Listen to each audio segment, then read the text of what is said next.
இது பஞ்சமுகி ராகவேந்திரா கோயிலேருந்து இது ஒரு 18 கிலோமீட்டரில் இருக்குது. ராகவேந்திரா கோயில் வரும்போது இது பார்க்க மறந்துடாதீங்க. ரொம்ப அருமையான கோயில். ஆஞ்சநேயர் தான் இங்கே மூலஸ்தானம்.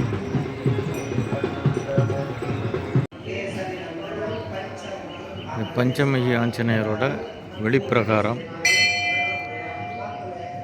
இங்கே சுயம்புவாக அவதரித்த இடம்.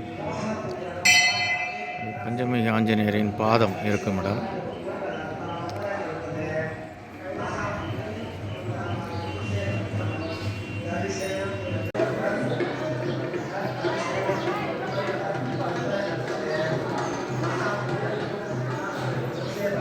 இந்த அரச மரமும் வேப்ப மரமும் முன்னா 2 ராகு கேதுவுடன் இருக்கிறது.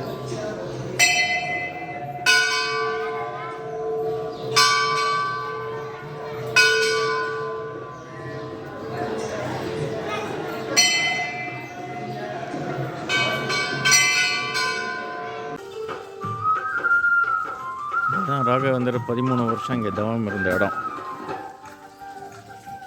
மந்த்ராலயிலேருந்து 22 கிலோமீட்டர் தூரத்தில் இருக்குது.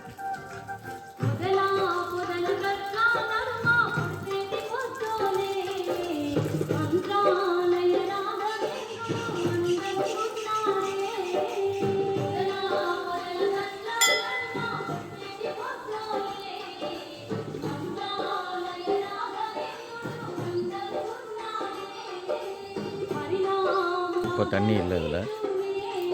இந்த ஆற்றங்கரையில் தான் 13 வருஷம் தவம் இருந்திருக்காரு. அதுக்கப்புறம் தான் அங்கே மந்த்ராலயா போயிருக்காரு.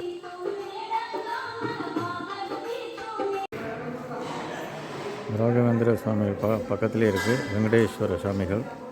இதுக்கு ஆப்போசிட்டில் தான் அவரோட பாதம் இருக்குது ஒரு சின்ன வீட்டில். அதையும் நீங்கள் தரிசிக்கலாம்.